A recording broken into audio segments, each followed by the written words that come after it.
Assalamualaikum warahmatullahi wabarakatuh. Bismillahirrahmanirrahim. Alhamdulillahilladzi hadana lihada wa ma kunna linahtadiya laula an hadanallah.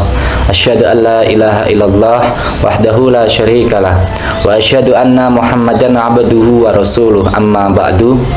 Bagaimana kabar kalian semua? Mudah-mudahan Allah senantiasa memberikan kesehatan untuk kita semuanya. Mari bersama-sama kita menjaga kesehatan kita masing-masing. Atur pola makan, tidur, supaya kita tetap sehat. Karena kesehatan itu sangat mahal harganya. Dan yang bisa menjaga kesehatan itu ada dari diri kita masing-masing. Baiklah, sebelum saya menyampaikan materi, marilah kita berdoa dimulai. Bismillahirrahmanirrahim. Raditu billahi robba wa bil islami dina wa bi muhammadin nabiyya wa rasula. Rabbi zidna ilma warzuqna fahma. Amin ya rabbal alamin. Sudah berdoa, pada pertemuan ini kita akan membahas materi KD 3.10 Pendidikan Agama Islam dan Bukti Pekerti kelas 10, yaitu meneladani perjuangan Rasulullah Shallallahu Alaihi Wasallam di Mekah. Nah, kompetensi inti pada materi ini: KI 1, menerima dan menjalankan ajaran agama yang dianutnya. KI 2, menunjukkan perilaku jujur, disiplin, tanggung jawab, peduli, percaya diri dalam berinteraksi dengan keluarga, teman, guru, dan tetangganya.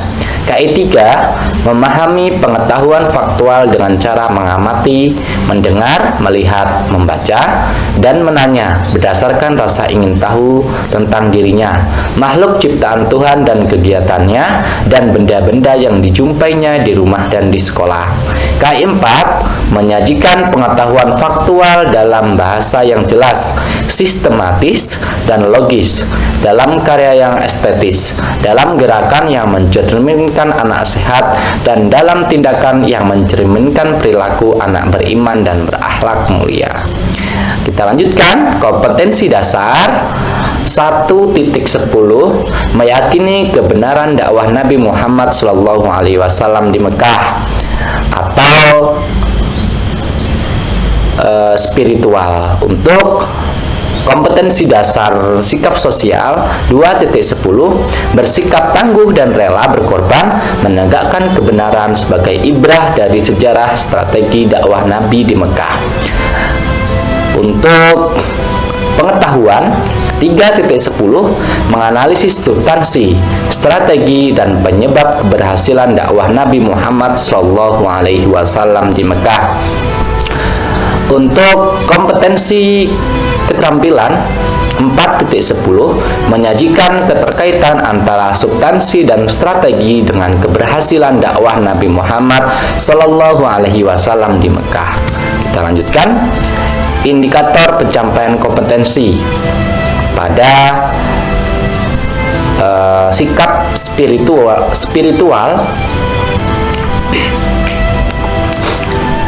membangun keteladanan dakwah Rasulullah Shallallahu Alaihi Wasallam. Untuk sikap sosialnya, membiasakan bersikap tangguh dan rela berkorban menegakkan kebenaran sebagai ibrah dari sejarah strategi dakwah Nabi. Untuk kompetensi pengetahuan, ya, menganalisis substansi dakwah Rasulullah Shallallahu Alaihi Wasallam di Mekah, menelaah ajaran-ajaran pokok Rasulullah Shallallahu Alaihi Wasallam di Mekah, membuktikan macam-macam strategi dakwah Rasulullah Shallallahu Alaihi Wasallam di Mekah.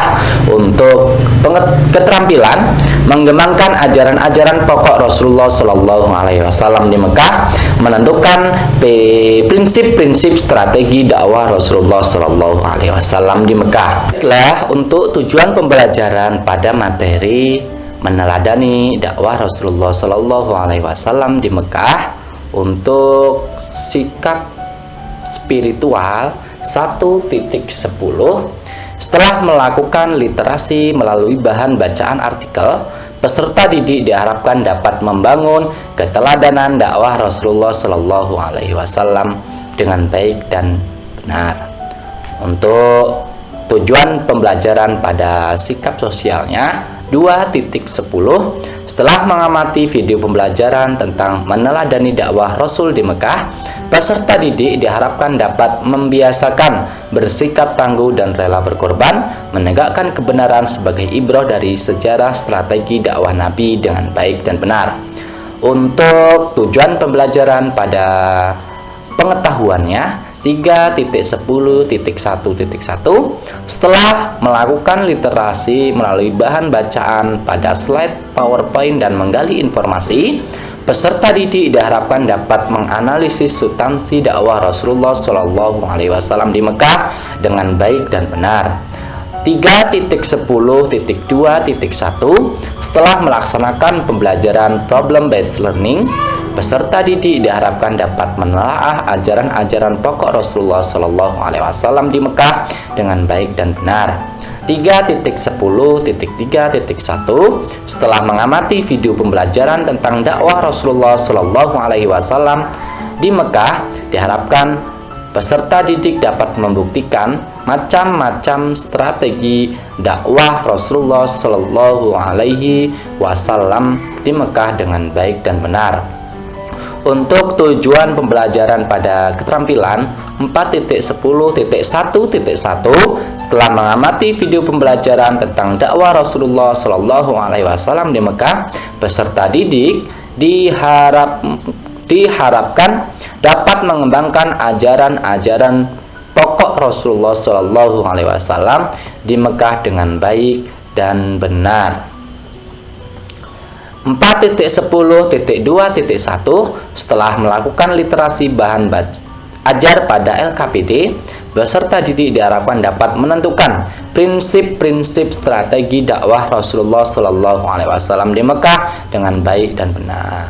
Baik, untuk peta konsep pada materi ini meneladani perjuangan Rasulullah Shallallahu Alaihi Wasallam di Mekah. Yang pertama, substansi dakwah Rasulullah Shallallahu Alaihi Wasallam di Mekah. Di situ ada kerasulan Nabi Muhammad Shallallahu Alaihi Wasallam dan wahyu pertama. Ada ajaran-ajaran pokok Rasulullah Shallallahu Alaihi Wasallam di Mekah. Untuk strategi dakwah Rasulullah Shallallahu Alaihi Wasallam di Mekah, ada dakwah secara rahasia, diam-diam, atau al-dakwah bil al-sir. Ada juga dakwah secara terang-terangan, al-dakwah bil al-jahr. Baiklah, kita akan membahas materi pada hari ini, KD 3.10, kerasulan Nabi Muhammad SAW dan wahyu pertama.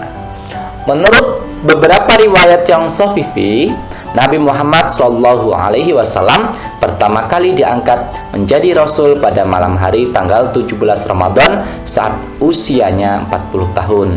Jadi Nabi Muhammad ini diangkat menjadi Rasul saat usianya 40 tahun. Pada kapan? Pada tanggal 17 Ramadan. Jadi sekarang ini sering kita sebut dengan malam nuzulul Quran atau malam turunnya Al-Quran pada tanggal 17 Ramadan. Karena apa? Malaikat Jibril datang untuk membacakan wahyu pertama yang disampaikan kepada Nabi Muhammad SAW, yaitu Quran Surat Al-Alaq. Nabi Muhammad SAW diperintahkan membacanya. Namun Rasulullah SAW berkata bahwa ia tidak dapat membaca. Malaikat Jibril mengulangi permintaannya, tetapi jawabannya tetap sama.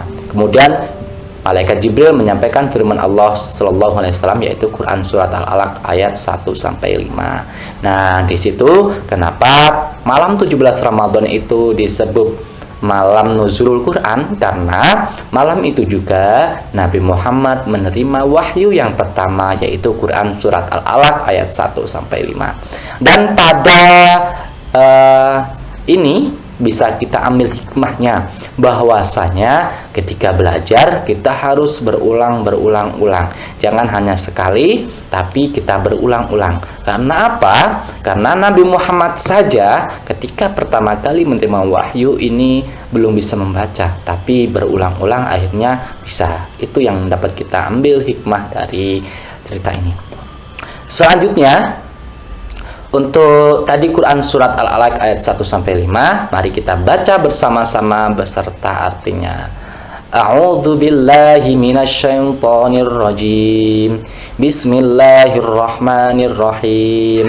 Iqra' bismi rabbikal ladzi khalaq. Khalaqal insana min 'alaq. Iqra' wa rabbukal akram. Alladzi 'allama bil qalam. 'Allamal insana ma lam ya'lam. Artinya, bacalah dengan menyebut nama Tuhanmu yang menciptakan manusia dari segumpal darah. Bacalah dengan nama Tuhanmu yang maha pemurah, yang mengajar manusia dengan perantaran menulis, membaca. Dia mengajarkan kepada manusia apa yang tidak diketahuinya. Quran surat Al-Alaq ayat 1-5. Di sini adalah wahyu atau firman Allah yang pertama diterima oleh Nabi Muhammad SAW, yakni Quran surat Al-Alaq ayat 1-5. Baik, kita lanjutkan. Ajaran-ajaran pokok Rasulullah SAW di Mekah. Jadi ketika Nabi Muhammad menerima wahyu dari Allah, ya, menjadi Rasul, nanti disampaikan kepada masyarakat di Mekah di sana. Nah, nanti ada dakwah secara sembunyi-sembunyi atau secara diam-diam, dan ada dakwah secara terang-terangan. Nah, sekarang ajaran-ajaran pokok atau ajaran-ajaran utama yang disampaikan Rasulullah di Mekah. Yang pertama ini adalah akidah.